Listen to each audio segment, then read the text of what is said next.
So the way that I see art is a little bit like so I used to do a lot of karate when I was younger, and I think there's a lot of things I learned there which art is very similar to it.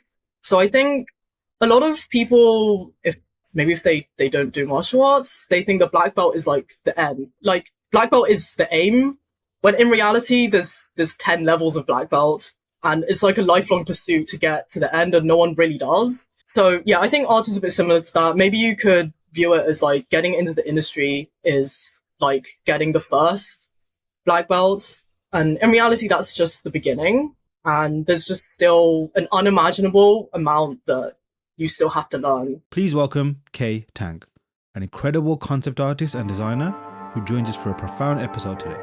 And in this episode, we discuss a range of topics that will help any creative from beginner to seasoned. Kay shares how she started working as a professional while still at university, and how she has built a freelance career since, to the latest chapter in her life, which involved a move to Japan. So we also get to hear about some of the issues facing us as creatives in the modern age, and whether trying to be the best is truly worth it, as well as what a creative identity truly means to you. Let's go.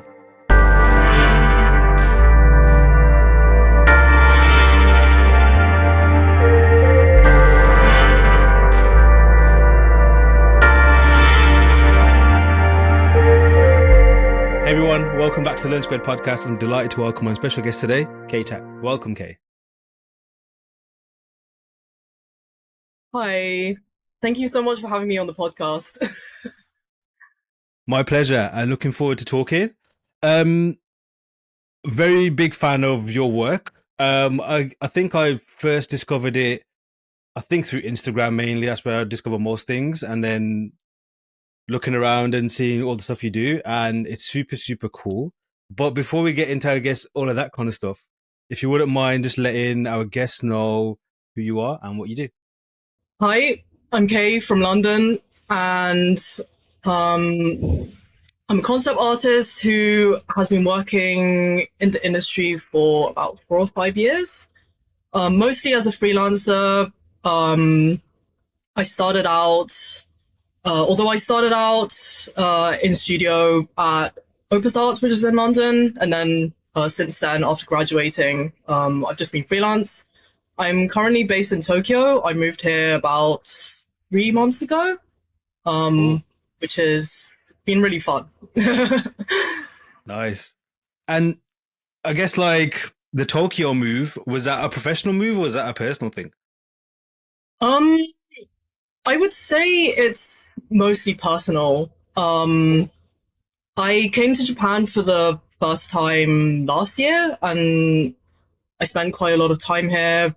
And I really loved it here, and I decided to come back here on a working holiday visa and just spend this year just kind of trying to establish myself in the industry here, Nice. which is full of a lot of challenges, but I think it's going okay. Wow, amazing. That's super cool as well. Like normally the people that I've spoken to, generally in the industry, I'm from the UK also, and so far I think I'll probably end up staying here. Although at one point I did consider moving abroad. Mhm. However, that was purely, I guess, to hunt for work, so to speak. And Mhm. most people that I've spoken to, normally where they end up moving, if it's not from where they're from, is for a job. So it's super Mhm. interesting to hear that. I guess just to make sure that I got this correctly, that exactly wasn't the case for you to move to Tokyo, right? That it was more just you like the, I guess the vibe and you wanted to be there. Yeah, for sure. I mean, I think actually since I was young, I think I knew I wanted to move abroad. I think Yeah. maybe I just always had this concept of how short life is and why would I Mm-hmm. stay in one place. I want to experience as much as I can. And it just happened Cool. to be when I came here, I just really liked it. I feel like I found a really awesome community of creative people here. Not necessarily concept artists, but Yeah. other artists, musicians, Nice. entrepreneurs, etc., which has been really cool. Wicked. What was it about? So you went last year, right? Yeah. Was that like a work thing, or was that more like a vacation? And I guess what was it about that place where you thought, I want to stay here? Um, I think there's so many reasons, but I mean, last year I was traveling around quite a bit. Uh huh. But I definitely spent the most time here, and um, sorry, I think I forgot half No, your no. question. Yeah. So I guess like what was the draw for? I guess was it Japan in particular, or was it specific? Did you mainly go to Tokyo, or did you travel all around Japan? I actually, truthfully, I haven't traveled around Japan that much. I've Uh huh. mostly stayed in Tokyo, and I also spent a month in Osaka for an art. I was setting up a solo art exhibition there, which that was really Cool. fun. Other than that, I've been to a couple of places for a short visit, but I would really like to see more of the country if possible. Mm. Yeah. And Um, you mentioned as well, like trying to establish yourself as an artist there. mhm. Is that just generally like in general terms, or is there a specific thing you're hunting for? Like, is the industry different in Japan, like as a concept artist versus, I guess, in the UK or elsewhere? um, I would say that it is a little bit different here. Mm-hmm. It felt a bit to me like when I came here, or like a lot of the concept artists I've met here, they want to be integrated more into the kind of like worldwide or international concept artist community. They're Yeah, very interested in meeting people from outside of Japan, but possibly because of things like language barrier, it's more difficult. yeah. Yeah. And for yourself, like, is that a barrier in anything? Like, one thing for me is when I definitely travel is more. I definitely talk myself out of doing it because I tell myself, "Oh, that's going to be an issue. That's going to be a problem. That's going to be a headache." So I don't end up doing that. I guess language is one of them. Mhm. Do you ever have that when you travel, or are you totally like, let's just see, let's just go there and let's just see what comes out of this adventure? I guess. Um, I probably am the opposite to you in that regard. I Cool. actually, how do I put this? I would say I'm someone who tends to worry a fair amount, but when it comes to, for some reason, when it comes to the barriers that come to move that from moving to another Yeah. country, that doesn't concern me at all. Sick. Um, I just actually when usually when I go to a new place, I don't plan anything. I just arrive Yeah. there. Um, maybe I would have contacted some people before who live there, and then I try to meet them, and then I ask them, what should I do here? Because they're gonna know better if they live there. Um, Sure. yeah. That's super cool. I'd love to have some of that, definitely. And I guess like, is there anything though? With that said, I guess like because you moved to Tokyo now and you're living there, is there anything you wish you maybe had wanted to plan in advance, perhaps, or thought you knew more about, or is it been, I guess, super empowering just figuring things out? I guess as you encounter any, I guess, obstacles or whatever you need to get sorted out. I think it's definitely the latter. I think. Mm-hmm. I think even though it's been very challenging in a lot of ways, I don't feel as if I could have prepared more than Yeah. just coming here and figuring it out. And for people, I guess, like myself, and people who maybe are on the fence or just thinking, should I do this or should I not, especially like traveling and moving to a new place, Mhm.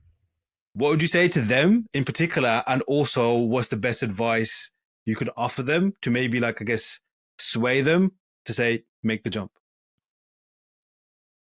That's a difficult one because I obviously don't want to to force the way that I think onto Sure, other sure, people. sure, sure, sure. Of I can't tell someone to not worry if they tend course. to they like to plan. Um, so yeah, truthfully, I'm not sure, but I think what's the worst that can happen? Actually. That's true. That's super true. Mhm. Um, now, what was your? I guess before we get to that, how have you found being in Tokyo on this journey you're on right now? How has that influenced you as a creative? Has it changed anything in any particular way? Maybe your approach, or was it the same as it was before? Um, I think it's definitely changed something in me. Um, it's I think there's something about Tokyo. So this is probably one of the reasons that I like it here so much. Where surprisingly, so I don't know if you're from London, but um, Now I'm I from think Birmingham, so a bit down the okay, road. but also like Yeah. quite a major city, right? Yes, yes, Um, yes, yes. Yeah. So I think maybe there's an impression that if you're that in cities people they don't really want to talk to you. Um like they just kind of want to get on with their own life and um just keep to themselves a bit. But I find that it's not like that here at all. I find it very easy to just talk to people. Um so I really like to, in my free time, go sketching in like bars or like even like places you eat, just anywhere. And I find it's really easy to talk to anyone in there. Mm, Um, and it's also a really good way to practice the language too.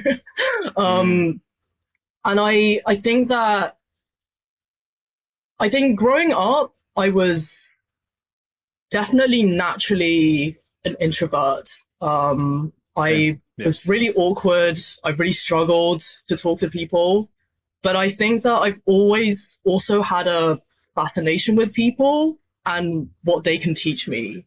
Um, so I think that coming here and being able to talk to anyone and I never know what I'm gonna learn from that person. Mm-hmm, It might even just be a short conversation. I might never see them again, but mm-hmm, I can learn so much. mm. And that's And something that I think can really feed back into my own creative work. And also just I think it's important to keep expanding the way that you think, keep challenging the way that you think. Um, and so that you're able to keep empathizing, keep thinking of how different situations could be viewed. yes, Yeah. Um, and again, as I mentioned before, about um, there's just a really awesome creative community here that I really appreciate. sick. No, that's very well put, and I can relate to a lot of what you just said, especially being an introvert and just almost navigating that in a weird way. Like it can Mm-hmm. definitely be something that can hold you back, especially in certain situations. Mm-hmm. Sometimes it can really help you in certain situations as well. But how you described there, like about like almost learning through by speaking to Mm-hmm. other people and how that can affect you, obviously creatively, but also I guess in just life in general. Anyway, like Mm-hmm. that's super powerful. That's a lesson that I've definitely learned over the years. Mm-hmm. Like if put myself in a default position, it would always revert back to being an introvert, avoiding and all that kind of stuff. Mm-hmm. However, through I guess lines of work and all that kind of stuff, almost to survive in those situations, you have to speak to people. But then you Mm-hmm. realize, a bit like what you said earlier, that what's the worst that could happen? And then you Mm-hmm. realize not much at all. Then you go through it and then you learn all these super things. And I guess just to cut my rambling point short, um, the learnings you can make just from interacting and speaking to other people and really observing is super, super powerful, Mm-hmm. especially as a creative as well. Um, just to dig a little bit deeper in terms of what you mentioned about, I guess, learning in that way, especially like I guess as artists and creatives, a lot of the time the impression is, or the obvious solution is like, hey, I can just work through it in a technical capacity, so like Mm-hmm. improve sketching or fundamentals. But in what way would you say, like I guess through observation or through like speaking to the people or experiencing things, how is that manifested into the creative process for you, if that makes sense? Um, so I think that okay, you've mentioned quite a lot of things here about like technical skill and then Mm-hmm. also kind of the creative input. Um, I think that in our industry especially, it's very easy to get caught up in the technical stuff. Um, and I think we can almost forget that like we have to put so much personal input into our work, otherwise it won't be ours, you Mm-hmm. know. Um, but sorry, I'm trying to shape how I No, no, what I think it's so about good. It's this. so good. It's so good. Um, so I think I've spoken a bit to other artists who I guess are from the same generation as me about Uh-huh. this. Uh-huh. Um, so I would say that people around my age, so I'm 25 at the moment. I think there's quite a lot of us who I think we were kind of in that generation where maybe as teenagers there were on the internet, concept art was starting to become popular. So Mm-hmm. like resources were more available. It definitely wasn't like it is now, which there's so many resources everywhere. But Mm-hmm. it was definitely like starting to get more popular. And I think it did kind of create a generation of artists that were just really almost like obsessed with just like trying to be the best technically. Mm-hmm. But I think it's you can't become that in a short amount of time, and you can't Mm-hmm. like you can't become that even um how do I put this? It's a lifelong pursuit, I think, and I think I try to have an awareness that like whatever I create now is it's never going to how to put this. I think I still haven't reached like my full maturity almost, if that makes sense, emotional maturity or like my ability to fully see situations the way they Mm-hmm. should be. So and I think that um so I guess knowing that is I try to see it more as a journey. Sorry, I think I'm going a bit on a No, this is great. No, no, no, I'm no, I love digressing it. a bit. Yeah. Keep going, keep going. This is how my brain works, so it's all good. um, I think one thing that comes to mind actually. So the way that I see art is a little bit like so I used to do a lot of karate when I was younger. Mm-hmm. Um, and I think there's a lot of things I learned there which art is very similar to it. So I Mm-hmm. think a lot of people, if maybe if they don't do martial arts, they think the black belt is like the end. Like you're like black belt is the aim. When in reality there's 10 levels of black belt and it's like a Yeah, yeah, lifelong yeah. pursuit to get to the end and no one really does. Yes. Um so yeah, I think art is a bit similar to that. Maybe you could view it as like getting into the industry is like getting the first black Mm-hmm. belt, and in reality, that's just the beginning. Yeah. Um, and there's just still an unimaginable amount that you still have to learn. So that's where I feel like I'm at the moment. I try to remember how much there is that I need to learn. That I totally feel the same way, and I also view it in the same way as well. Hmm. Now, when you look at it that way, like I guess the pursuit is never ending, and there's many levels to ever reach. Does that inspire you, or does that kind of demotivate you? I think it inspires me because also I think I naturally lean towards wanting the stuff that I make to be perfect when Mm-hmm. that's literally impossible. Mm-hmm. um, you, I definitely can't reach that right now. I won't be able to in the future, but I will keep trying, and I think that's what most artists want to do. They just keep trying. Yeah. even though you know it's impossible. Yes.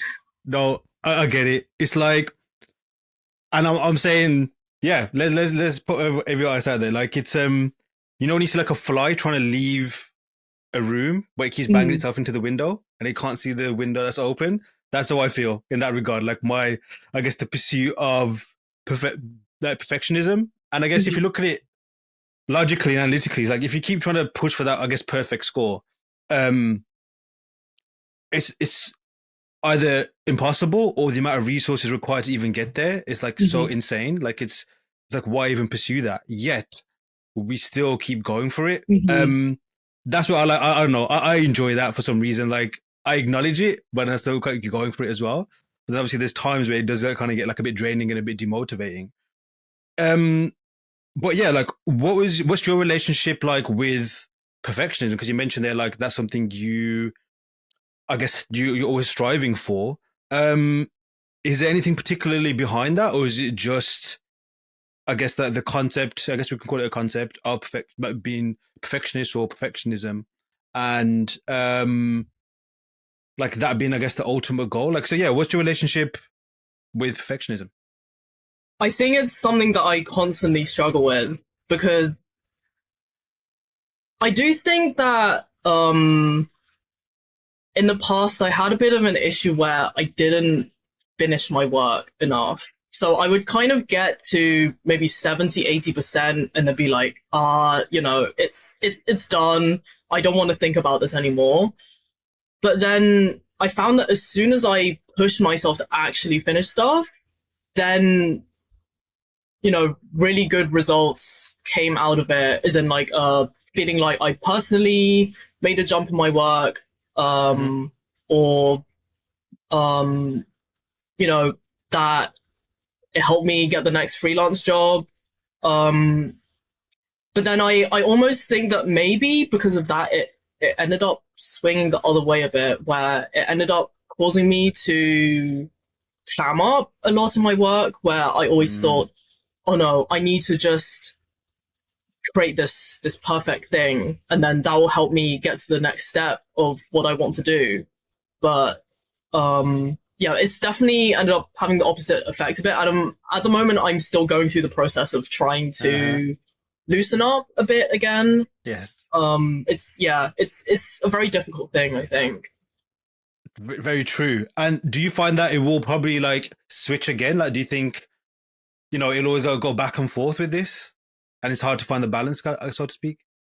Yeah, I think possibly that will happen. That it will kind of keep going back and forth. But I Yeah. hope that the more that happens, the more it stops swinging to such an extreme. And it just kind of wavers more in the middle, if that makes Mm, sense. yes. No, definitely. Hmm. And you mentioned a bit a moment ago, like about particularly, like obviously you mentioned, like you know your generation and yourself as well, like just trying to reach, I guess, a level of like badassery and just being like Hmm. this awesome artist. And I think that pursuit has to be there as well. Like it's also a Hmm. cool thing to pursue. Hmm. But when did you come to that realization? Like, was it a moment? Was it a project? Or did it just slowly dawn upon you where you thought, okay, there's more to this, or there's other levels to this, as you explained before? I think I'm not sure if that was really a moment for me where I Mm, realized that, but it was more just maybe speaking to a lot of other artists about this and noticing that the people with very interesting work, often you find that their background might not have anything to do with art. They might have had some mm, really interesting thing going on before, and then they decided to become a concert artist. Um, and you can really see it in their work. You can see that their life experience has been put into the work. mm-hmm, And I definitely felt like, for me anyway, I was just kind of too obsessed. I think growing up with the technical skill, and I almost forgot to live. I think mm, mm, I I just saw myself as a concert artist. I didn't really see myself as anything else. I didn't see any other part of my personality. Hmm. And I think it became very unhealthy. Mm. So I think after I kind of broke out of that and realized actually I'm a person, and um, then I realized how important it is to Mm. invest your time in so many other things other than art. So and it ends up long term being better for your art anyway. Yes. Yes. When did you come to that realization? Like, was that is that like a recent thing, or is that something you've been doing for quite a while now? I would say it's actually quite a recent realization, possibly even last year. Hmm. Um, yeah, because yeah, it's definitely really easy to get caught up in it, and especially I think especially in the first few years that you're working as well. Obviously, it's such a steep learning curve, Hmm. um, and trying to keep up with the pace of studio work. Um, it's easy to get sucked into it. Of course, like Yeah. it's so rewarding everything that I've learned, but Yes. it's important to not forget that you are a human. Yes. No, that's something that I've forgotten many times, and I think I still Yeah. keep doing it. Mhm. But similar to yourself, it's something that I've learned and realized that I have to keep learning. Like I can't just. I was speaking to someone the other day, unrelated to art, but more Mhm. related to like I guess focusing on self and health and burnout. And yeah, like you do these things where you think, okay, I'm burnt out or whatever it might be. You find this thing that gives you like a quick fix, which is actually just patching you up. It's not fixing anything. And Mhm. you kind of go back to the old habit again. Then you realize, oh, I'm broken Mhm. again. And then you kind of do this, repeat the same Mhm. mistakes. Then it's really like about, okay, I need to reevaluate, clean a lot of stuff out, rebuild again from the ground up. But obviously, you mentioned that. Do you think it's the nature of being a professional artist these days, or just generally anyway? Like, you can get really caught into that because I guess being a creative is super fun, and Mhm. also working on super cool projects is also super fun, and I'm sure you definitely concur with that. Um, like, do you think you can get really seduced by working on those projects where you have to give a lot of yourself, and then because you're seeing results, I guess perhaps, or you're seeing this maybe crazy growth, or you're trying to pursue this goal, that you do get blinded by, I guess, looking after yourself? Like, do you find that that happens on a project? Because you mentioned there, like, your work could be intense. What is it that you find most intense? Um, sorry, I'm trying to process everything you just said. Sorry, my bad. um, oh my god, I'm so sorry. I Okay, cool. could you Let's do a please different one. repeat that? No, no, that's fine. I won't repeat it because I think that was a bad way of going about it. Um, yeah, what makes studio work intense for you? And I guess is that a correct statement to make, even in the first place? What makes studio work intense?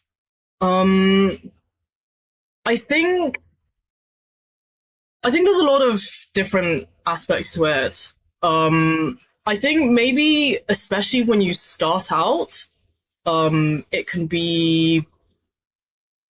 I think it can probably feel quite fast paced compared to when you're working on your own work. Mm-hmm. Um, and then also there's obviously the added challenges of um, like generally speaking, I think this happens to everyone that um, maybe um, maybe you don't fully understand the art direction. Like maybe you've just been given a brief and you do your best to do it. But maybe you don't know about the full project, or there's many things Mm-hmm. that can happen. Um, and kind of just like constantly having to like produce something by the end of the day, trying to put your best in every day. It's very rewarding. Um, Mm-hmm. like long term, like looking back on it. But I think sometimes at the time it can feel like quite a lot. Um, and I think especially on projects where maybe it's a bit out of your comfort zone in terms of genre or Yeah. style, it can be anything. Yeah. How do you find that, like being out of your comfort zone? And how many times have you faced that? I think I think it's happened quite a lot of times. Uh-huh. I think especially, I would say especially in my my first job. Not only because it was the first job, but because um, it was quite a big variety of projects. Because Opus is an outsourced studio. Um, so I'd say like compared to other other places I've worked for where maybe I'm working on one project for Hmm. quite a long time. It was quite like maybe I'm working on something one day, maybe I'm working on something another day. Um, and like kind of having to switch gears quite a lot. Hmm. With yeah, different styles, different genres. So it was very challenging, but it was I think it was a really good place for me to start working and just kind of Yeah. be thrown into that. Um, so that after that, it feels a bit easier to face those kind of challenges Hmm. anywhere. And do you find that like that is happening less and less now, or do you still find the, I guess, the odd project where it is out of your comfort zone? I guess like how would you for yourself like what would you say is truly out of your comfort zone? Is it like a style thing, or is it more a skill set thing? Um, I would say maybe for me, um, probably because most of the personal work that I make is more fantasy based, Hmm. and often the way that I create work is almost like imagining how it would be built in real life. Mm. Um, and there's quite a big basis on existing historical buildings and that kind of thing. So maybe when I'm faced with something that's more sci-fi, I can find that quite challenging because Hmm. um, I guess I don't have as much experience with the way that the forms work, and but I Right. mean Right. it is still all design, but Yeah. it can be a bit more challenging, I think. Mm. And in that situation, I guess like what do you lean on or fall back on to help you do that? Because I think it's very similar to, I guess, like going to a new country. Like you kind of know what you want to ask for, you kind of know what's needed, but there's maybe like a language barrier, perhaps, or like maybe certain customs that you're not familiar with. I don't know if that's a good example, but yeah, like what's when you're facing that situation where like you're out of your comfort zone, or you're faced with a brief or a task that I guess maybe you need to like dig a bit deeper to kind of resolve. Like, what do you default or lean on more? Like, do you have a certain process that you kind of like default to, or is it just a case of there's other methods that you have? Um, I think I just try to remember that it is still design, and the principles remain the same, even if I'm not as familiar with the subject matter. Mm-hmm. And also just making sure that I have really good communication with the art director or lead or whoever I'm working with. Mm-hmm. Um, so that, I definitely make sure that we're on the same page. I'm kind of referring to the correct subject matter and that kind of Mm-hmm. thing.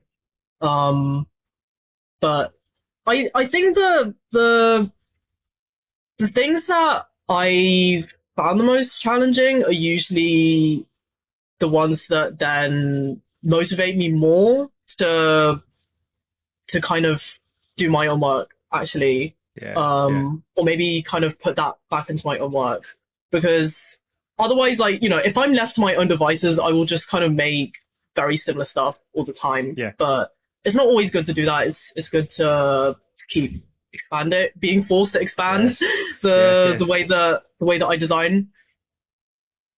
No, I agree. And would you agree, or I guess not agree? Like maybe the only way to kind of make that like I guess conclusion or get those learnings is by being put into those situations almost not by yourself. Like you can't really manufacture that yourself, right? Like that own experience Yeah. where you really have your comfort zone. Like we kind of know like what our limits are. And we kind of always like just go to that little bit before the limit, and then Hmm. someone can really put you there when you kind of like, okay, can I reach there? And then you realize it.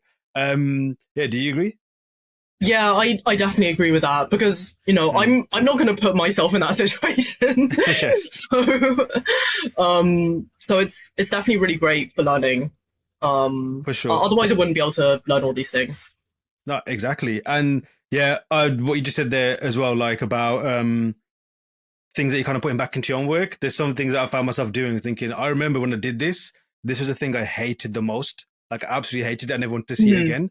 And now it's kind of become, I wouldn't say the favorite thing, but I keep doing it more and more often. And I guess the Hmm. joke's on me because I used to hate Hmm. this. So yeah, that's something that I've learned over the time as well. Now, regarding your career, like what kind of, I guess, projects or companies that you can reveal have you worked on? So that would be so the companies that I freelanced for. So I've already mentioned Opus, the first year I worked for. Mm-hmm. After that, so that was while I was in university actually. Mm-hmm. And then after I graduated, I started working on parts of Excel 2. That was a really awesome project. Cool. I think the art direction or like the art director's vision was really in depth, and the lore and stuff of the game, that was really awesome. And also I like dark fantasy, so that was really Yes. nice to work on as well. I would love to work on something like that again. Um, yeah, so after Path of Exile 2, I worked on a couple of projects for Marvel through Luma Pictures. So that was I Am Groot, and I also did a little bit on the Hawkeye TV show. Mm-hmm. Um, and then after that, I was working for a studio that's based in Tokyo, actually, on like a kind of open world fantasy game. Hasn't been announced yet, but that was also really, really fun to work on. Um, and then recently, actually, like since coming to Japan, I've started freelancing for another studio here called Watchajak, but I literally just started that a week ago, so Oh, we'll see nice. how it goes. Sick. And so you mentioned that I guess you've always been freelance. Is that correct? Or I Mhm. guess apart from open. Pretty So much, yeah. was that kind of like by design, or was that something that you just kind of fell into? I definitely fell into it by accident, probably. Right. Because when I graduated, it was still COVID. Or actually, no, I think COVID just began. Maybe Right. Right. it was, yeah, I think it was 2020. So so with Path of Exile 2, so Grinding Gear Games, the studio, they the initial plan was for me to move in house to New Zealand, Right.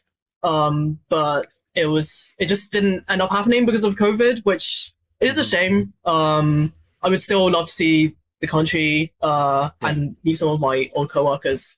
But yeah, so then I was freelancing for them, and then it just kind of continued from there, Ah, almost by cool. accident. That a similar scenario for myself as well. It was Mhm. like cool. It'd be nice to, and then it kind of became, oh, that's how it began. And now I'm kind Mhm. of like, still don't know if this is the way, but yeah, we'll keep ticking along and see what comes of it. Um, Mhm. Now you mentioned obviously you was at uni at the time as you got like I guess you started working as well. What was that Mhm. like, and did it kind of help you on your course, or was it like I guess a natural evolution of how where you were at with your skill set? Sorry, are you speaking about the first job and how I was at Correct. university? Yeah, like because you was at uni, right, and then you were working at the same time. Yeah, so Yeah. when I was like while I was studying, I was just working in a studio part time, which was actually very kind of them because I think that's not a very usual situation. But they were happy for Mm-hmm. me to just come in sometimes. And then during the summer break, then I was there kind of at a full time capacity. Mm-hmm. And that was between my like second and last year. So that was really, really good, I think, because then I guess what I learned during that summer, then like when it came to my final year, I could just kind of really focus on my portfolio during that year. Yeah. I think on my course, it was quite unusual for people to become concept artists. Like I would say most people, they maybe go into VFX or like Right. even if they're in games, they might become like an environment artist or character artist and that kind of Uh-huh. thing. Um, so yeah, it was. I think like while I was at university, I was getting quite easily swayed into thinking, oh no, maybe I should pursue one of these other things, Right. because it seems like a better option. But Mm-hmm. yeah, so it was really good that I kind of learned a lot, and then I could just focus. And then I think that definitely helped me with the next step. Nice. What were you studying at uni? So I was on like an animation course. It had a few different branches. So Uh-huh. yeah, VFX, 3D animation, 2D animation, games art. I actually kind of bounced between a few of the pathways. Yeah. And then by the time it was final year, it didn't really matter anyway. Okay, fair enough. Yeah. And when you were like working whilst at uni, did you notice a stark difference between, I guess, the structured way, I guess, education is versus the day to day of a studio? Yeah, it's definitely very different because I guess in the studio, you know, you want to always have something to hand in at the end of the day. Uh huh. Um, Whereas, you know, at university, it's more like you work towards a date. And I think that Yes. can almost become a bit of a struggle sometimes, because it almost becomes a bit of an abstract concept. Mm-hmm. Yeah, yeah. Yeah. And how are you with deadlines? Like, what's your relationship with deadlines? Um, I think that, mm, I think growing up when I was in school, deadlines were always something that I struggled with, but I would also argue the fact that I think I knew what I wanted to do so early on. Like I knew I Mm-hmm. wanted to become an artist. So unfortunately I was quite a bad student and I was just like so focused on art. With with deadlines now, I think they really help me because I think how I put this. I think it's just so much better for efficiency to have a daily deadline. Yeah. Otherwise, you always think, oh, I can just kind of do that tomorrow. Um, or, That. Yeah. yeah. Um, or like, I think they're good when during periods of time where maybe you struggle to have like maybe some intrinsic motivation as well. Mm-hmm. Yeah. It's totally the same. Like, Mhm. you definitely brought back some, I guess, good and bad memories about school when you mentioned Yeah. about deadlines at school. Like, I guess, like lesson time and learning stuff. Super nerd, so I enjoyed that kind of stuff. When it came to exams or deadlines, it was like a completely foreign to me. Like, it was always a struggle to kind of do that. Mhm. Um, and over time, like I've gotten used to deadlines and almost I need them to, like Mhm. you said, like finish stuff or complete stuff. I even just like I guess have something to aim towards. Like, okay, regardless of the potential of this particular project or this particular thing that I'm doing, that's the deadline there. So this is all you can fit into that, and that's it. And then Mhm. you can kind of just move on to that thing. Mhm. Um, but yeah, like it's curious because that's one of those other things that I mentioned before. Like certain things you hated when you were perhaps younger to becoming I guess like super important to you now. And deadlines Mhm. is one of those things for me. Although I still wish that deadlines didn't exist, but at the Yeah. same time, glad they do. Um, so it's curious to hear about your desire to be an artist at a young age. Similar to Mhm. myself, like I don't remember ever thinking of the choice, like, oh, what should I choose to Mhm. do? It was always like, oh no, this is what I want to do. How do I Mhm. figure out this thing? Mhm. What was that journey like for you? Yeah, I think what you just said I find quite relatable because I would say that I generally struggle with decisions in a lot of aspects of my life. Um, I struggle to, even think about what I'm gonna eat or something like that. But then, for some reason, when it came to art, it was so certain, and I can't figure out what it is. Um, but it might be because it incorporates such a mix of things, right? Because um, I mean, I think I was also a huge nerd growing up, and it's almost like I love just finding out about things, about learning things, but kind of how do I channel that information into something actually interesting rather than just kind of Hmm. locking it in my head or like bothering people by telling them a random fact. Yeah. Yeah. um, it's there was just so much flexibility to it, and I had so much inspiration from. I mean, I grew up. I also grew up like I loved games. I was very lucky to be able to play games growing up. Hmm. Um, and just like I love reading. There's just so many things that it can all just channel into the art. Yeah. And also maybe just the way that I think is very visual as well. Hmm. Hmm. Um, so I don't know if that has a part of it too. Sick. So, would you say like whatever you're interested in, like were you like a constant drawer? Like, did it always manifest into some kind of like maybe drawing, or were you? And I guess like what kind of artist were you when you were much younger? Like, did you like to draw what you saw, or draw what you kind of thought?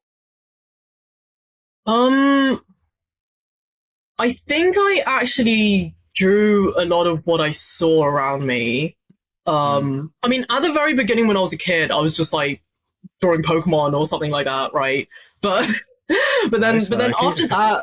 after that, when I was taking it more seriously, it kind of almost became like my tool to find out about the world.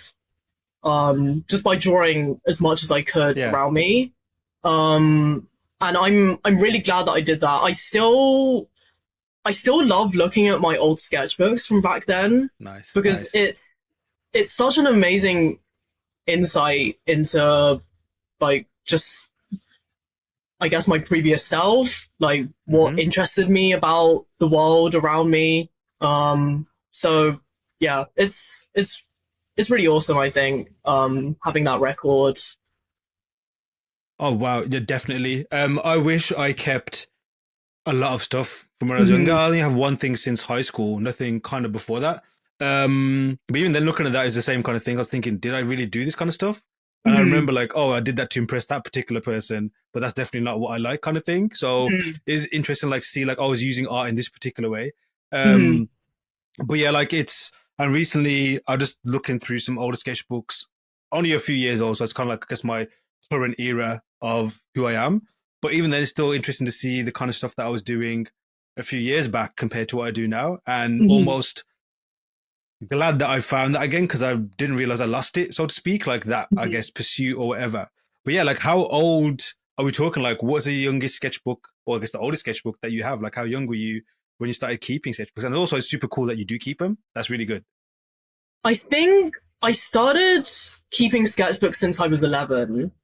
Nice. Um, but it feels horribly embarrassing thinking about like maybe up until 14.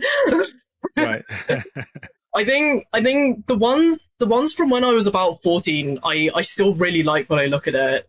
Um, like I look at the drawing and I think, wow, well done, 14-year-old me. Like Yeah, yeah, yeah. And were you like kind of into like technical stuff back then, or was it just more pure expression? I was into technical stuff back then because Hmm. I think maybe, or at the very least, I wanted to portray the stuff that I saw around me Yes. accurately. Um, so I was like trying to learn stuff like anatomy back then, like perspective, forms, and that kind of thing. But in general, it Hmm. was just I preferred to just kind of do what I saw Yeah. and just use that as a form of expression. That's cool. And at that particular point in time, like, were you kind of like just learning by yourself, just through practice, or were you kind of looking for other places? Like, obviously now you can just open a YouTube channel. Like my daughter, for Mhm. example, she's 9. She loves drawing, and she rarely asks me for stuff anymore. She just goes on Google, so he goes on YouTube and just finds a tutorial and goes, "Hey, I can do this now," which I guess is super cool. But I remember growing up, like I never had that resource. There's a lot of like, you get a textbook or you do an art class or whatever, and then you kind Mhm. of doing it that way. So at that particular, like, like 11-year-old to 14-year-old K, was she like looking for tutorials, or was it just like, hey, I know what I want to do, I'm just gonna power through it?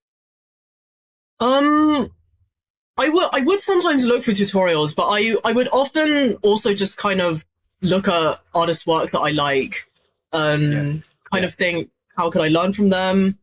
Um, I think what was really awesome actually when I was growing up is my best friend was also quite serious about art. So sick, we were always kind of like bouncing off each other and learning from nice, each other, I think, which I feel really lucky that I had that. that's sick. Mm, And when did it kind of like start? I'm gonna use the word mutate because that's how I kind of see it. Like, it's this joyful thing, I guess, when you're younger. Then it kind of like mutates into like, almost you weaponize it into like trying to get work kind of thing. And maybe mm, that's a quite extreme example, but mm, it's interesting because it's a skill set that almost becomes like this therapeutic thing, or is a therapeutic thing, and like a way to kind of like, I guess, just make sense of like the influence going into you. mm. But then you trying to like, okay, now I need to turn into this thing that's a useful skill. So when did that switch happen gradually, or were you kind of like always thinking, okay, I want to get a job in this. This is what I need to do to make myself hireable. Like, what was the conversation you're having with your creative self at the time? So I think I knew specifically I wanted to be a concert artist. Yeah, from when I was about 14.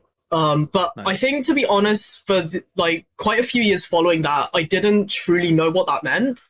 I didn't Right. truly understand what skills you needed and like what I needed to develop to get there. Mm-hmm. So it was probably it was probably after more I became an like when I became an adult and not only went to uni and then I'm surrounded by other people who also want to get into industry, but I was also very, I think it was very lucky that I started going to kind of like industry meetups and conferences very early. I think it was Mm-hmm. around 17 or 18 when I started going to them. So then I just not only was able to, you know, make concept art friends. Some of them are really close friends now, which is really awesome. Nice. And we all kind of worked together and got into industry together, which is really awesome. But um, yeah, I think it was around then that I started kind of changing. But I think I almost how to put this. I almost see it as separate things because all of that drawing that I did, I almost see it more a a base that I developed in order to develop the specific skills for concept Mm-hmm. art. But this still remains its own thing. And Yeah. it's still I try to separate it just so that how do I put this? Like for like say if I want to do personal work, for example, I try to separate personal and portfolio work a bit. Personal work is Yes. I'm sketching, I'm drawing, I do it for myself. I a lot of the time I don't even want to show anyone. The intent is not to show anyone. The main point is that I enjoy it, and Mm-hmm. it was I honestly I forgot that for like 4 years or something. To be honest, I only Mm-hmm. started picking it up again maybe last year. Yeah. Um, so yeah, that is how you. Obviously, there is so much interlinking the two things, but I try to separate it a bit. Otherwise, I think I will stiffen up too much in my own Mm. art. No, that's a very good point. And I went through a similar thing as well. Like it was a case of like, yeah, my definitely my professional approach is definitely different to my personal approach. But yeah, like it's a similar thing where I realized that "Yo, I'm not even doing that anymore. Where did that go? Kind of thing. Mhm. But that's super interesting. Regarding concept art specifically, like what made you want to pursue that in particular? I think I think it was. I mean, there's a lot of different reasons, right? But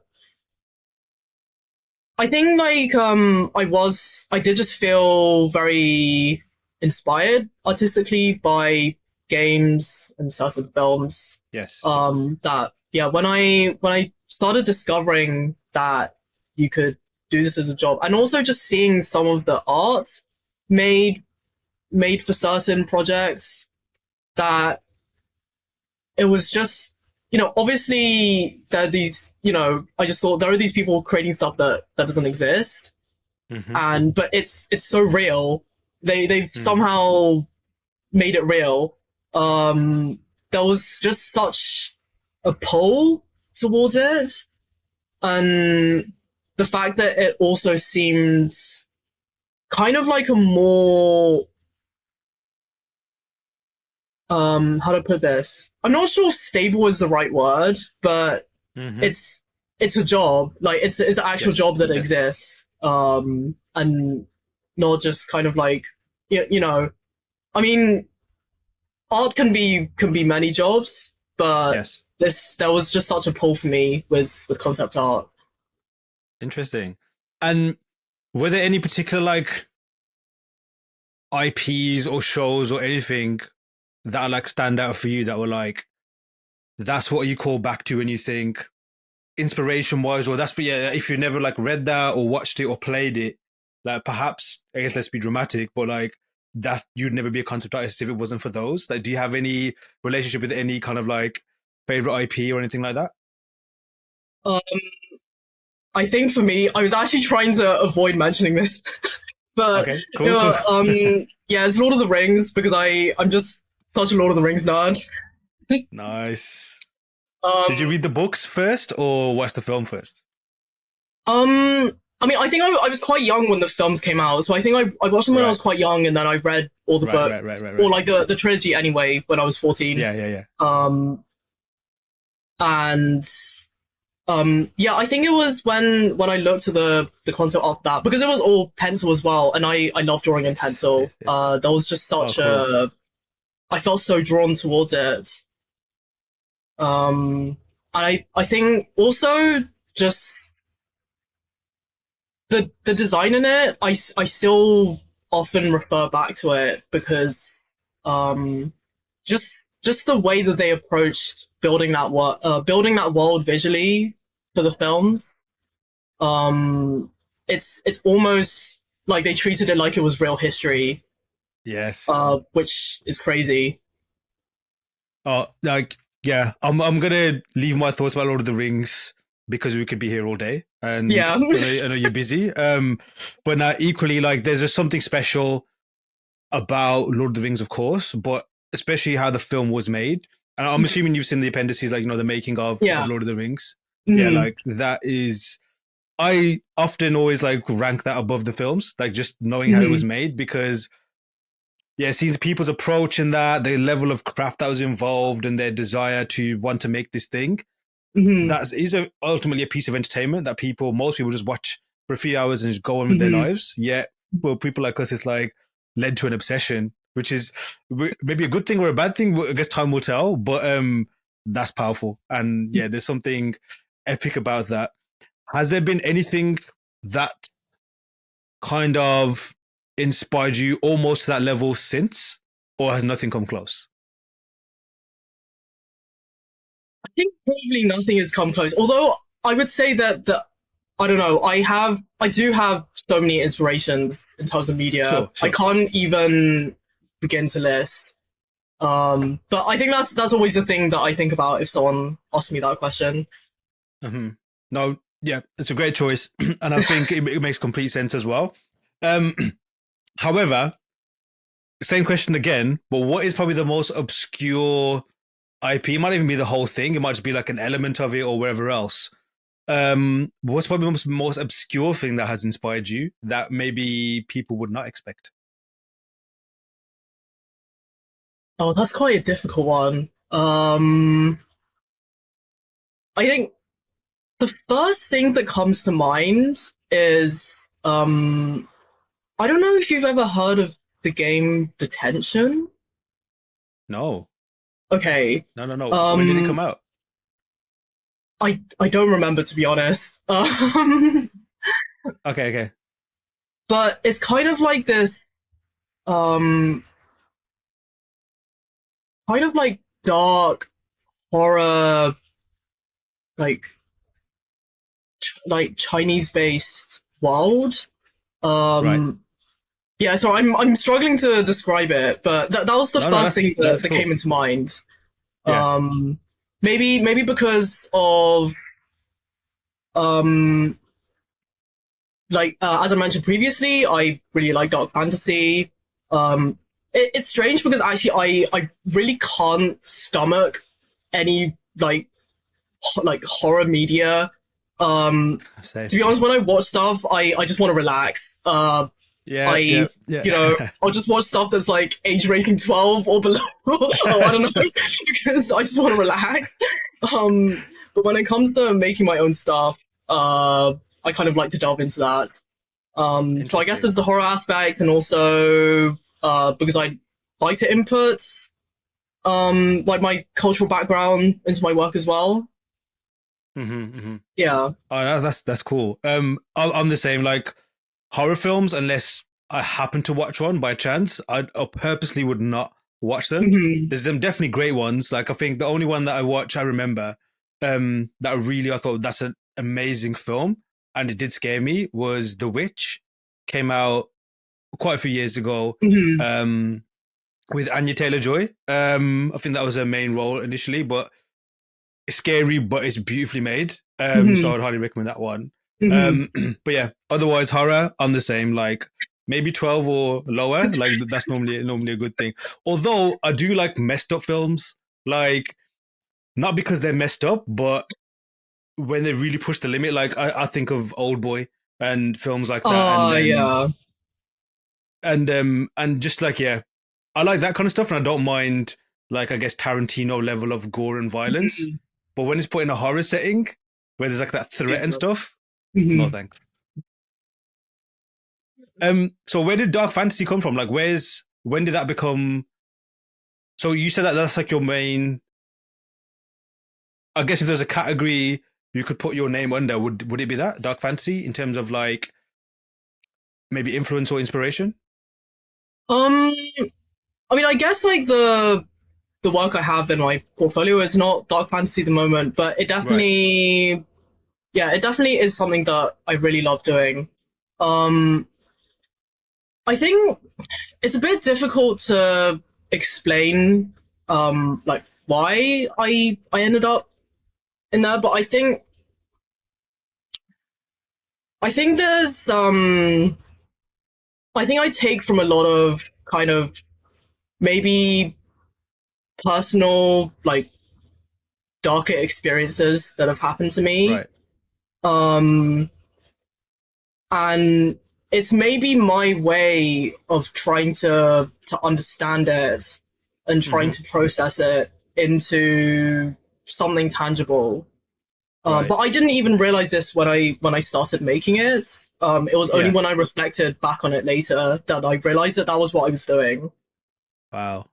No, Hmm. that's like art in terms of I know but art obviously is a general term, but like just making something or yeah, like putting your thoughts down, like it's from a I guess therapeutic sense or psychological sense, like Hmm. it's quite obvious when you look back, like you said, like oh that's where that kind of came from. But when Hmm. you're kind of doing it, it's almost like you have no idea, and Hmm. that's just like fascinating. Just like I guess that mechanism and just seeing how Hmm. that works and stuff. Hmm. Um, and regarding like I guess your personal work in general, Hmm. obviously you mentioned like I think on your sites and everything, like you're working on. I guess like your own universe, and things Mhm. like that. So how would you describe, I guess, just your work in general and your approach as a concept artist? Like, do you just kind of like put out whatever you do, or is it more curated and you're very specific with the kind of personal work you choose to do? I think it's very curated.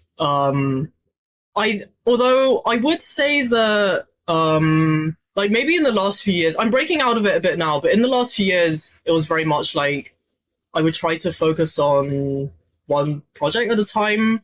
I just put all of my energy into it, into trying to make the best thing possible. Mm-hmm. Um, Although I think it can be good to work on a few different things at the same time, just so that you don't always Mm-hmm. get stuck. It's kind of a bit like the Mm-hmm. perfectionism thing again. Mm-hmm. Um, in terms of the world, I would say that initially when I started making it, I didn't think too deeply about it, to be honest. I Mm-hmm. just kind of um, wanted to make something interesting, and then it kind of grew into something a bit bigger.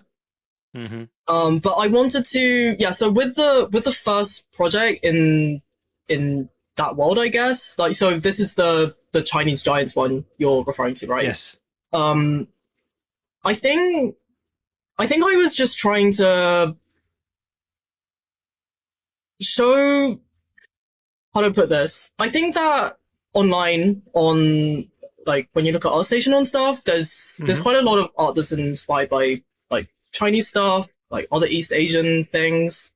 Um, And to me, it usually tends to be like, well, this is just generally speaking, but it I often just kind of see that people put a Chinese roof on something, or um, maybe it's you can see that it's just like heavily inspired by something already existing. Maybe Mm-hmm. Mm-hmm. I wanted to put something from my own experiences, maybe into that. Just from growing up. I think like most like Chinese people grow up with the concept of like Chinese medicine, um, Mm-hmm. and how I think it's very integrated into the culture. Like even in the food you eat, like Yeah. the components of the ingredients is a lot. Like it's not obvious if you don't know about it, but actually a lot of the time the ingredients are chosen because of the balance it creates like in a Chinese medicinal sense. Yeah. So I I think so I thought okay that's something like maybe a bit more obscure that has not really been shown before. Or maybe it has, Nice. but I wanted to put that into the work and the giant thing I'm not even sure how that happened. I just Cool. I just thought I love it. maybe it That's was sick. interesting Yeah. to play with the Yeah. scale and then it ended up becoming something interesting. Nice. I mean, like just looking at it, obviously, like, as visual people, the first thing we do is look at it. Oh, that's cool.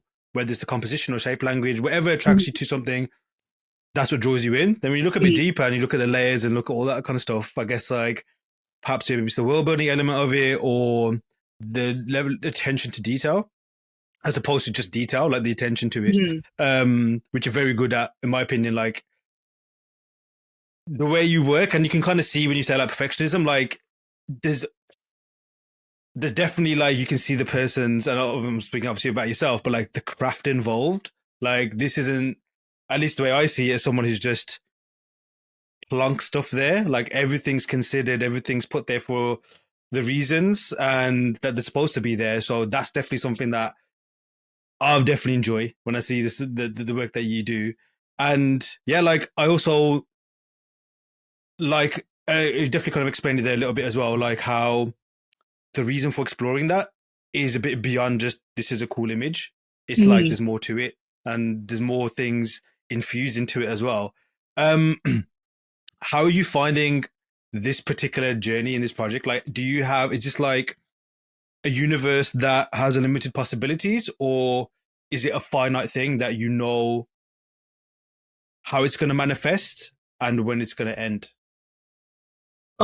So I would say that if I kind of view the world generally, I think that there are pretty much unlimited possibilities, like endless possibilities, like where I could take the next project.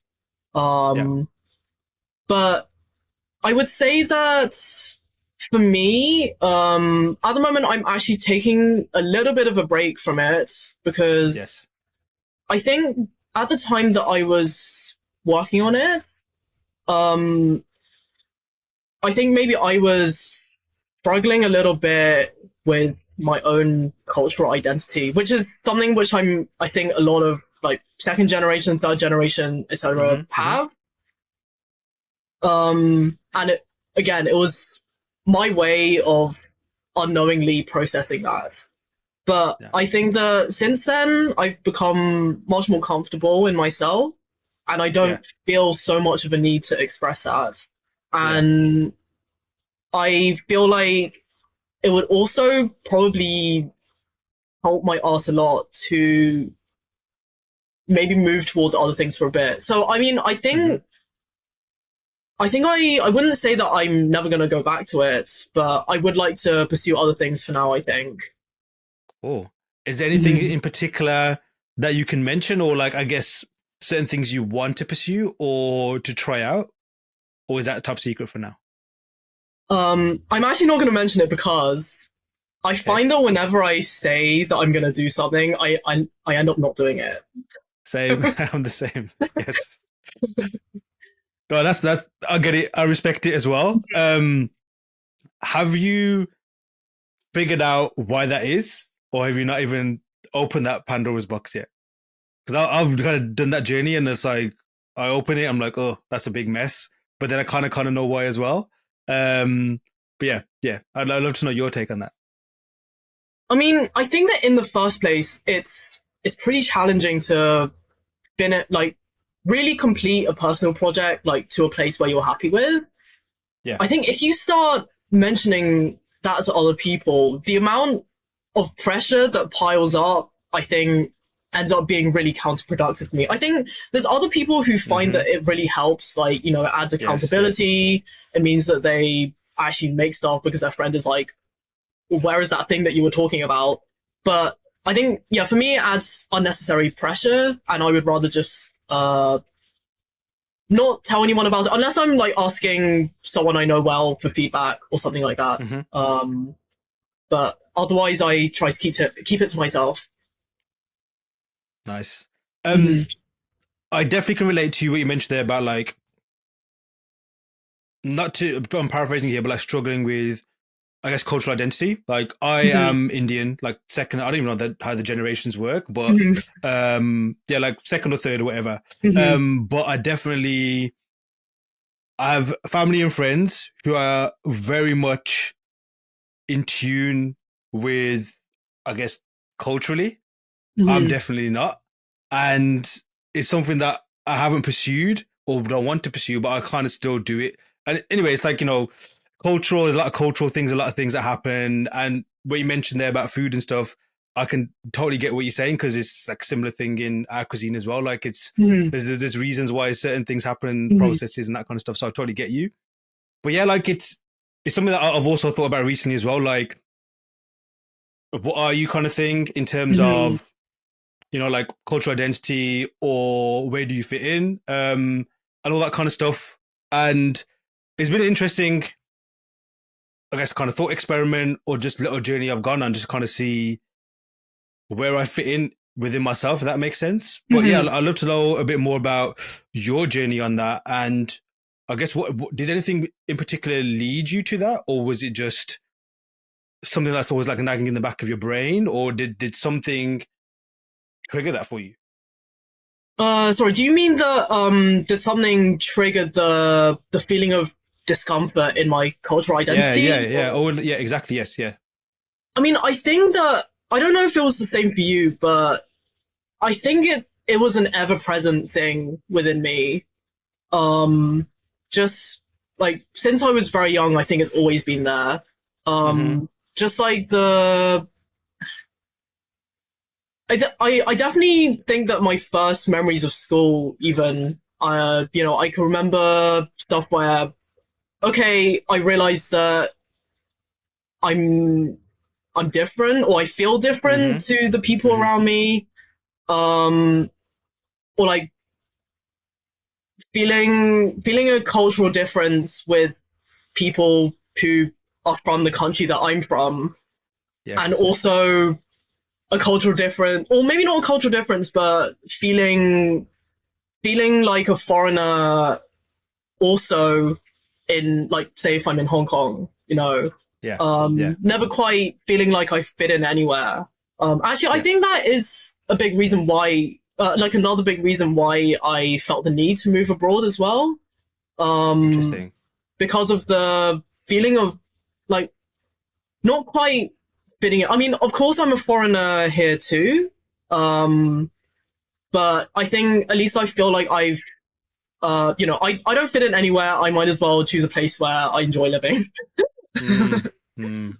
Now, interesting. Mhm, Like, yeah, similar. Like, I remember feeling that growing up as well, and it's almost mhm, I didn't know that I was feeling that or mhm. thinking that until later on, and then looking at Yeah. it. But I guess like I think the official term is like what diaspora or whatever. Like, I think it's quite common with that of people from like technically culturally, maybe this is a wrong way to phrase it, but like culturally homeless, so to speak. Like, I Mhm, can definitely relate to you where like you kind of go wherever back home is, and it's like you're told you're different there.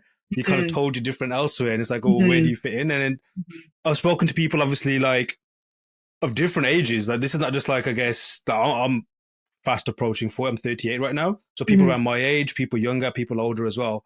Um, and it's manifested itself differently in different people, and it's quite interesting just to observe that, not take really any conclusions from it, but just see how different people take it. But yeah, mhm, I was just curious because I can definitely relate to it in one aspect. But it's also interesting to see how it manifests in your art as well. mhm, And let's say that wasn't there. Do you mhm. think you'd be a different artist or a creative, or maybe not even be an artist at all? I definitely think that. I mean, before the issues I had with my cultural identity, they Sure. were a huge discomfort for me. But I think actually now I really celebrate the fact that I come from like a dual background in a way, Yeah. because I can't imagine how it would be to remove like Yes. the Hong Kong Chinese side of myself. Yeah. It would feel like I'm missing such a huge part of myself. Yeah. Um, so I I think it's actually a very positive thing. Even though Mm. it will probably still cause me discomfort in a way for the rest of my life, but Mm-hmm. at least I can view it in a positive way, Mm. in a celebratory way. Yeah. No. Same. I'm in a similar path as well. Mhm. Forgive me if this is too personal, but did you ever feel opposite at any point? Did you ever feel like you almost maybe not wish, but thought if there wasn't this kind of thing that's so called different, that things would be better? Um, I think I've never like wished to like have a different background to what I have. Mm. It was like no matter how uncomfortable it became, I think that was always like I think I've always felt quite proud Yeah. of Yeah. having this cultural background. Um, so yeah, I think there's quite a lot of people I think where they kind of wish like, oh, I wish I could just fit in and like look like Mm-hmm. everyone else, like have the same culture as Mm. everyone else. But I think I never felt like that actually. It was just more like I wish that people wouldn't treat me a certain way, like Mm-hmm. based on these things. Oh, that it's interesting to hear that, and thank you for sharing that. I do Mm-hmm. appreciate that. Mm-hmm. Back to I guess like some nerdy aspects of Mm-hmm. artistry.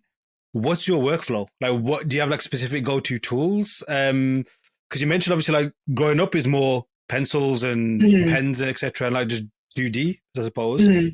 How has your artwork evolved, and what do you use now as your go-to tools?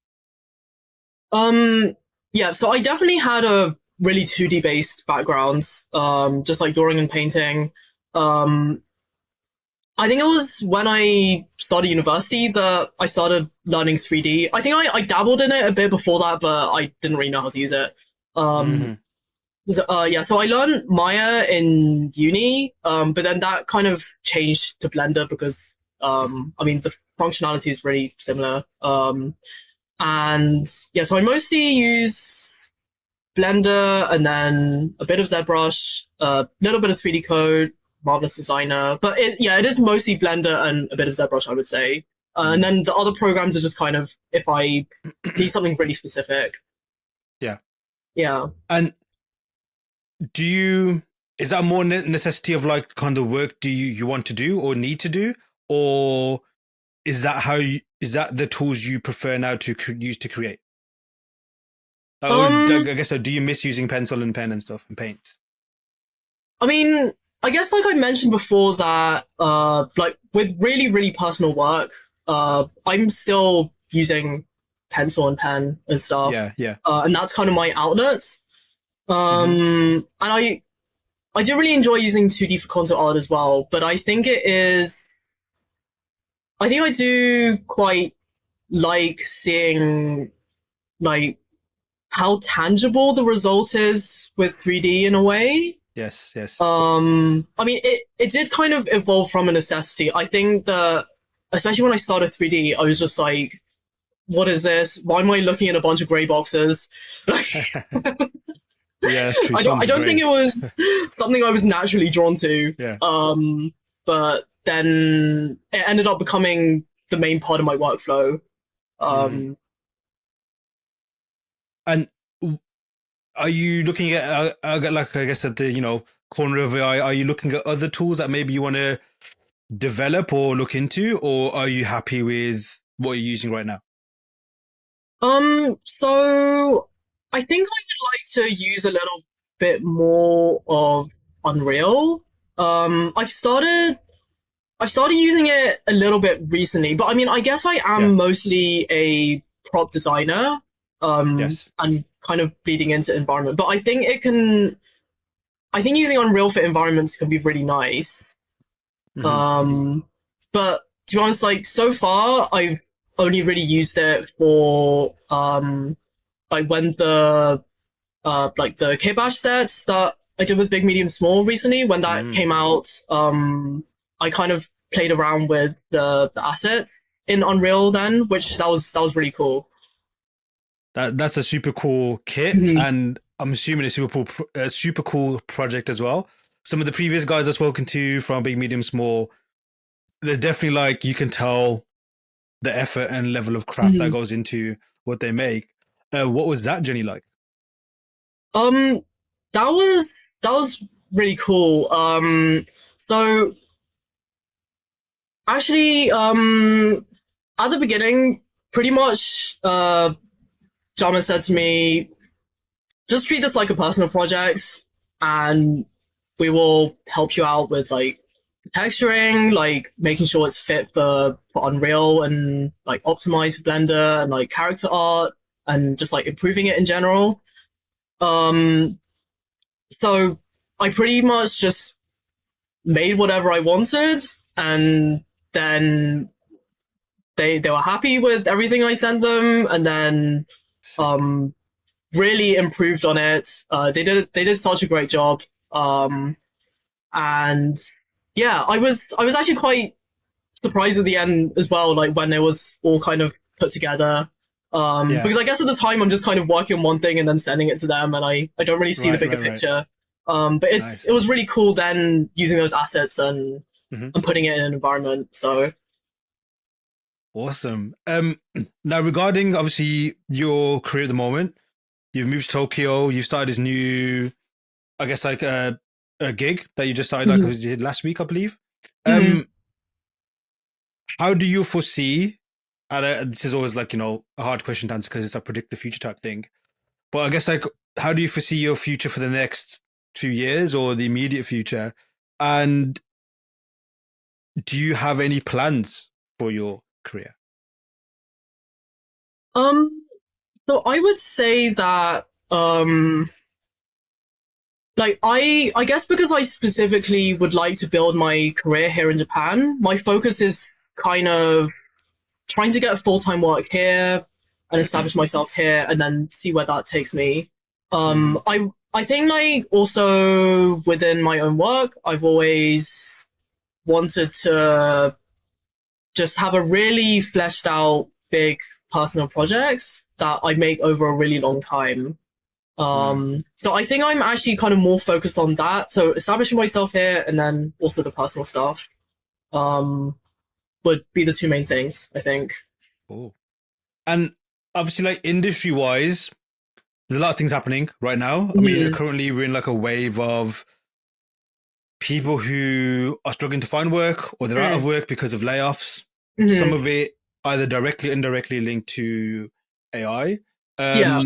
What is your take or thoughts on, I guess, all of those things like current industry, state, I guess you could say, and Mm-hmm. AI in particular? Um, wow, there's so much that can be said on this topic. Um, I think it is, yeah, it is really unfortunate that this is happening right now. Like so many people being affected by this, and I think I really felt a hit as well in like my freelance clients as well in the last year or Yeah, so. yeah. It was quite difficult, I think.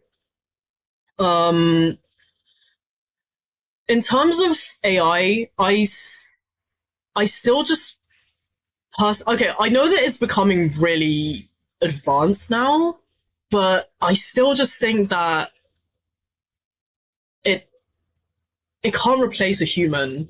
And I don't think it could ever replace humans. Like I know that there are starting to like I think on LinkedIn you start seeing like jobs crop up like AI content artists and stuff. I'm Mm-hmm. I know that it is going to take some jobs away. It's definitely going to put pressure on the industry, and I mean it already is. Um, but there's there's still something to be said. Like I think all of the like if I think about any projects with really great art direction or just really successful projects, like you you can't you can't do that without a human input. Mm-hmm. Um, you can't do that without someone curating a team of really skilled people, in my Mm-hmm. opinion. So um, I guess I remain fairly positive about it still, although Mm-hmm. I can understand why it can get really depressing for a lot of Yeah. people. No, for sure. Mhm. Yeah, like it's I don't know. I think it's like the second year now since AI became this major thing in our industry. Mhm. But uh, interestingly, since the beginning when it was a bit abstract, and I was definitely very naive of where it came from and what they were doing, I thought oh, this is going to be cool because it was a bit shitty. It wasn't really well defined, and I thought, oh, that's a good starting point. Let's see what we can flesh out. As I got more educated on the topic and realized, okay, but how they're getting the images and all that kind of stuff, that was very being kind, distasteful. I was not a fan. I didn't like it. So that definitely put me off in that regard. But then Mhm. as soon as it got like more accurate or better, I thought like I see it as less important in a weird way, if that makes sense. Or I just thought like, Mhm. nah, not cool at all. Like it just, yeah, that's my take on it. So I was like, Mhm. when it was weaker, so to speak, it was, I guess, kind of like a thing that maybe we could use it as a cool thing. As it's Mhm. improved, it's become less of an appeal in my aspect, and that's how my yeah, just my take on it. Like, just Yeah. unfortunately, it's there. It's there. It's like it's shoved in Mhm. front of you. I used to work in like consumer retail, Mhm. electronics, sorry, and selling people loads of stuff or whatever. And one of them was like selling people phones, and I remember people specifically ask for non-smartphones. Like, I Mhm. don't want a smartphone. I don't need internet. I just want buttons. It Mhm. got to the point where there's nothing left for them to go for other than the touchscreen phone. Like, it was just forced Mhm. upon them. Like, this is the only tool available now. And I kind of I don't think AI is heading that way, at least for us. But in Mm-hmm. other aspects, it just seems to be like because so much money is being invested into it, and those Mm-hmm. investors want some kind of thing back. Look at it Mm-hmm. from that angle, it's like unfortunately going to be shoved into a lot of things in our Mm-hmm. daily lives, and it's Mm-hmm. kind of going to be there, kind of going to stay there. But equally, I kind of see it for what it is, and it's a bit lame, in my opinion. I'm Mm-hmm. sure people are very impressed by how quick it can do things or how cool it can make things look. But yeah, for me, it's not cool. Yeah. Yeah. I mean, this is such a huge and complex topic. We Of could, course, yes, yes. yeah. Nah, yeah. I mean, like if you But yeah, a few years I back, completely yeah, agree with you. Yeah. yeah. I mean, like a few years back, I was like, "Oh, this is so cool." Because again, this is from my naivety, and that's a lesson Mm-hmm. learned there. Like before you really look at something, really look where it's kind of come from. And back to ingredients and cooking, like Mm-hmm. it's best when you kind of see where the ingredients from before you start using Mm-hmm. it, as opposed to just trusting that this thing is healthy or not, or so to speak. But Mm-hmm. yeah, same goes for that. Um, Mm-hmm. but moving on from this topic, I guess it's time to wrap up, and there's definitely more things we could definitely talk about. But any final thoughts from yourself to the listeners, or just I guess to your future self, that you'd like to say before we wrap up? That's a very difficult question. um,